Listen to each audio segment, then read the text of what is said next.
So Jimmy Kimmel was canceled by the party that said they were going to bring back free speech. And the party that said they're going to bring back free speech are celebrating Jimmy Kimmel getting canceled after years of lecturing us on cancel culture. And to anyone out there who is defending Jimmy Kimmel being canceled and saying that it was a good idea, you're clearly in cahoots with Donald Trump, and he's all you care about, because you do not care about the First Amendment. You do not care about free speech. If after years of rallying against us and saying that we were the party of cancel culture, if now you're going to turn it up full blast. Now, I can't play the clip of Jimmy Kimmel for copyright reasons, but what Jimmy Kimmel basically said, if you go watch the clip for yourself, you can be the judge. But the way that I interpreted what he said was that they spent the weekend trying to prove that the kid wasn't one of them. And I didn't hear him say out loud that the kid was one of them. It was just they tried to spend the weekend proving that it wasn't one of them. And I don't see how anyone could deny that. That's exactly what they were doing. They were trying to pass the blaming buck before they had a shred of evidence one way or the other. Before they had a shred of evidence one way or the other, they were blaming it on the left before they even knew who the kid was or where he came from or whatever. So they were trying to prove that he wasn't one of them before they even had a shred of evidence in their hand to prove it one way or the other. And then he went on to play the clip of Donald Trump bragging about the ballroom when he was asked about Charlie Kirk.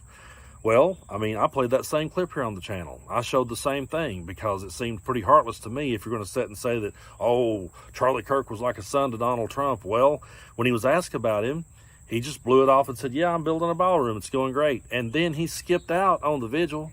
He just completely skipped out on that one and went golfing.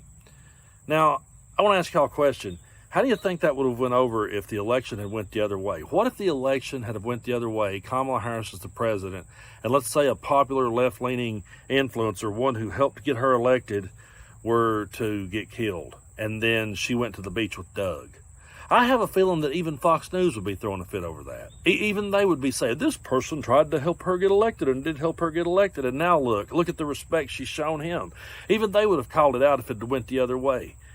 But there clearly is an assault on free speech, and it's coming from the ones who said they would put a stop to it, like J.D. Vance in this clip.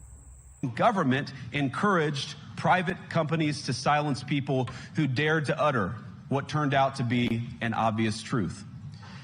So I come here today not just with an observation, but with an offer. And just as the Biden administration seemed desperate to silence people for speaking their minds, so the Trump administration will do precisely the opposite, and I hope that we can work together on that. In Washington, there is a new sheriff in town, and under Donald Trump's leadership, we may disagree with your views, but we will fight to defend your right to offer it in the public square, agree or disagree. You know, I honestly believe the reason the crowd kind of hesitated before they applauded and they kind of looked at each other is because they knew he was full of shit. We all knew that they were the party of Donald Trump and whatever he says goes. And J.D. Vance was once upon a time the never Trump guy, but now he's carrying out whatever Donald Trump wants to do. And we can go back and find countless reels of him, and we can sit and show reels all day long of MAGA and Donald Trump himself talking about the assault on free speech.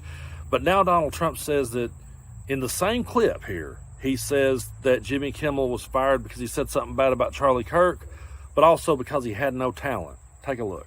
Your Vice President, Vance, said that free speech is under attack in the UK. Do you agree with him? And Prime Minister, we saw the dismissal of a very well-known chat show host in America last night, Mr. Kimmel. Is free speech more under attack in Britain or America? Well, Jimmy Kimmel was fired because he had bad ratings more than anything else, and he said a horrible thing about a great gentleman known as Charlie Kirk. And Jimmy Kimmel is not a talented person. He had very bad ratings, and they should have fired him a long time ago. So, you can call that free speech or not. He was fired for lack of talent. Yeah, please, go ahead. Yeah.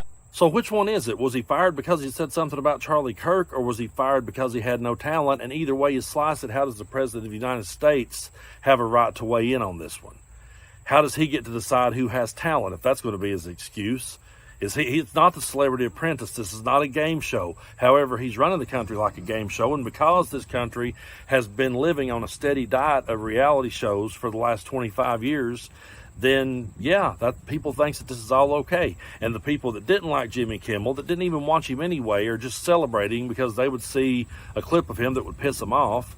And again, they're the party that said they were all about free speech, and we always knew better. We always knew that whatever they're projecting onto us is actually what they're going to do. But I was actually really glad to see Ro Khanna and others who are calling this out. Ro Khanna has called to subpoena Brendan Carr to come in and talk, and I think he should. And I think Ro Khanna really brings it in this next clip. This administration has initiated the largest assault on the First Amendment and free speech in modern history. They're making comedy illegal. Brendan Carr pressured ABC to cancel Jimmy Kimmel, and Disney cancels Jimmy Kimmel. This canceling from an administration that lectured us about cancel culture. That's why today I'm introducing a motion to subpoena Brendan Carr, to bring him in front of this committee, to stop the intimidation of private businesses and to stand up for the First Amendment. Now, it's not just Brendan Carr. Attorney General Pram Bondi is prosecuting hate speech, even though hate speech is constitutionally protected. And even though we've had so many lectures from my friends on the other side of the aisle not to prosecute hate speech. And then what about our vice president, the champion of free speech, as he told us during the campaign? The vice president is telling Americans to snitch on fellow Americans who have offensive posts and to call their employers so they can be fired. And the vice president is threatening to prosecute political organizations that he disagrees with. Look, we are Article 1 of the Constitution, not footlackeys for Donald Trump and J.D. Vance. It is time that we stand up for our constitutional role to defend the freedoms of Americans. People are tired of us just giving our power to Donald Trump and J.D. Vance. We have an obligation to our Constitution, not to Donald Trump and J.D. Vance as they ride roughshod over the First Amendment. He absolutely nails it in that clip, and he's right. The oath is to the Constitution, not to Donald Trump and not to J.D. Vance. And I think even J.D. Vance has lost sight of that. He took an oath to the Constitution, and he lectured us about free speech and the First Amendment. But now he's doing what Donald Trump wants, and he's out there calling for people to be doxxed, calling for people to lose their job because they say something that he disagrees with, or they say something hateful that he doesn't like the sound of. But they're the very people that sat and defended free speech forever. And I also want to point this out. You know, for him to say, well, it was because he said something bad about Charlie Kirk, it's because he had no talent. He was calling for him to be canceled a long time ago because he was making jokes about him. He was calling for Jimmy Kimmel to be canceled for a long time. And he's already saying that Seth Meyers and others should be next. And the more people bows the knee and kisses the ring every time he does this, the more he'll say, hey, I got away with that, I can get away with this. So he's just going to continue to keep doing it. And there's no adults in the room anymore that's going to try to rein it back. Everyone in his administration is there to be loyal to him. We said that here on the channel. We said he doesn't care about qualifications. He only cares about loyalty. So the Democrats that are in there are going to have to stand up. And I appreciate the Ro Khannas of the world that are standing up and calling this out. Someone's going to have to, because a lot of times it just feels like people like us got left with like a drunk uncle and there's no adults in the room. That's pretty much how it feels. It feels like your mom and dad went out of town and left you with your trashy drunk uncle that was just abusive and a prick, and now you're stuck with him. And it seems like there's no one coming to help. That's really how it feels. But I really do believe that they're exploiting Charlie Kirk's death, and they're using it to their advantage. They're using it to put the hammer down on what they wanted to do all along. And Charlie Kirk himself was always speaking up for free speech, or so he said. And that's one of the things that they talk about when they talk about him dying. They say that he died for free speech. They say that he died just trying to have an opinion. That's their take on it. But yet they cancel a guy for making a joke they didn't like. And anyone that says, well, it's because he said something bad about Charlie Kirk. No, they were calling for him to be canceled years ago. They've been calling for it forever.